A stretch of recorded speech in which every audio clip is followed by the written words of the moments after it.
మరో కొత్త అవుట్‌ఫిట్ తోటి మీ ముందుకొచ్చేసాను. సో, ఫస్ట్ ఈ శారీని అయితే మనము హాఫ్ శారీకి కన్వర్ట్ చేయడానికి తీసుకున్నామనమాట. Like outfit from scratch. ఈ శారీని అయితే నేను డాక్టర్ సిరీస్ అనే ఇన్‌స్టా పేజ్ నుంచి ఉమెన్ సపోర్టింగ్ కోసం అనేసి మేడం స్టార్ట్ చేశారనమాట. సో, వీళ్ళు డైరెక్ట్‌గా వీవర్స్ నుంచి తీసుకొచ్చి అందరికీ సేల్ చేస్తున్నారు. క్వాలిటీ అయితే సూపర్ ఉంది. Super quality and there is no damages also and perfect combination colours and మీకు కావాలి అంటే నేను డిస్క్రిప్షన్‌లో పేజ్ కూడా ట్యాగ్ చేస్తాను. సో, క్వాలిటీ అయితే సూపర్ అంటే సూపర్‌గా ఉంది. సో, ఫస్ట్ ఈ అవుట్‌ఫిట్ గురించి వచ్చేస్తే ఈ ఈ ఆర్డర్ వచ్చేసి మాకు బాగా తెలిసిన వాళ్ళు ఆర్డర్ ఇచ్చారనమాట.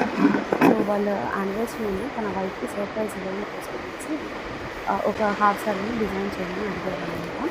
వాళ్ళ యానివర్సరీ ఉంది ఈ మంత్‌లో. So, let's start the outfit. First ఈ శారీలో నుంచి పళ్ళు part and blouse part divide చేసేసుకుందాము. తర్వాత నెక్స్ట్ ఫస్ట్ లైనింగ్ పార్ట్‌కి వెళ్దాము. లైనింగ్ అనేది 2 లేయర్స్‌లో డిజైన్ చేశాను. విత్ పన్నీ పార్ట్. 2 లేయర్స్ ఎందుకని అంటే కొంచెం ఎక్కువ గేర్ కోసం అని చెప్పాను కదా నేను. సో, ఫస్ట్ పార్ట్ వచ్చేసి 13 కలీస్ of first laying with can and second layer వచ్చేసి 15 కలీస్ అనమాట. ఫస్ట్ లేయర్ కన్నా ఇంకొంచెం గేర్ ఎక్కువ ఉంటుంది. సో, ఫస్ట్ పార్ట్‌లో మనం కంప్లీట్‌గా ఇలా స్టిచ్ చేసేసుకున్నాము. దీనికి ఇప్పుడు మనం క్యాన్ అటాచ్ చేసేసుకుందాము నీట్‌గా. సో, ఈ క్యాన్ అటాచ్ చేసేసుకున్న తర్వాత సెకండ్ లేయర్‌కి వెళ్దాము. సో, క్యాన్ అటాచ్ అయిన తర్వాత ఎలా ఉందనేది ఒకసారి అవుట్‌ఫిట్ ఎలా ఉందో చూడండి మీరు కూడా.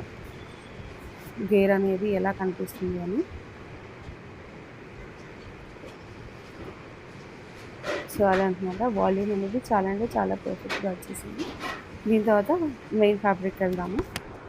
సో, మెయిన్ ఫ్యాబ్రిక్‌ని ఫస్ట్ 36 ఇంచెస్ హైట్‌లో మనం తీసుకున్నాము. ఆల్రెడీ అది మనకి ఆల్మోస్ట్ ఆల్ 39 ఇంచెస్ రావాలి.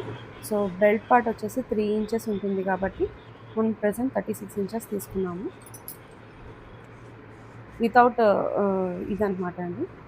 సో, 36½ మాక్సిమం అనుకోండి. తర్వాత నీట్‌గా ప్లీట్స్ అన్నీ అరేంజ్ చేసుకొని ఐరన్ చేసుకుంటున్నాననమాట. సో, ఇంత పర్ఫెక్ట్‌గా కింద నుంచి ఇంత కింద గేర్ కనాలి, కింద నుంచి పైకి పెట్టుకున్నప్పుడు అనకూడదు, ముడత అక్కడ ప్లీట్స్ వస్తుంది. లేకుండా, ఐరన్ లేకుండా లెహంగా ఏం బాగుంటుందో చెప్పండి. కింద కనుక్కోవాలి సో, ఇప్పటికి. ఆ పర్ఫెక్షన్ కోసం అనేది ప్లీట్స్ అన్నీ కంప్లీట్‌గా ఐరన్ చేసుకున్నాను.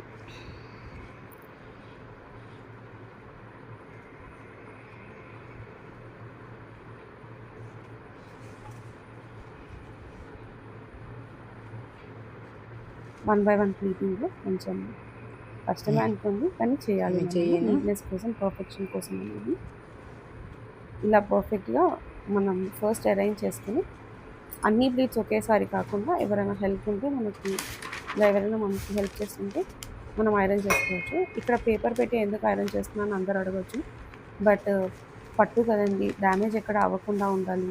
నీట్‌గా ఉండాలి. అది ఎక్కడ ఇదవ్వకూడదు అని చెప్పేసి ఒక సేఫ్టీ కోసం అనేసి నేను పేపర్ పెట్టి ఐరన్ చేశాననమాట.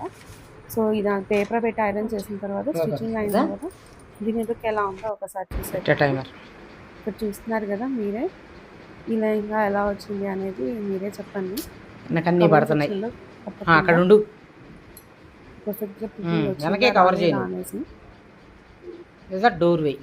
అండ్ బ్లౌజ్ పార్ట్ పైకి ఎలా జరిగింది, నేను హాఫ్ సారీకి సంబంధించి ఓనీ ఎక్కడ తీసుకున్నాను చున్నీ, వర్క్ డీటెయిల్స్ ఏంటి అనేది నేను నెక్స్ట్ వీడియోలో పోస్ట్ చేస్తాను. And here is the complete look. Thank you.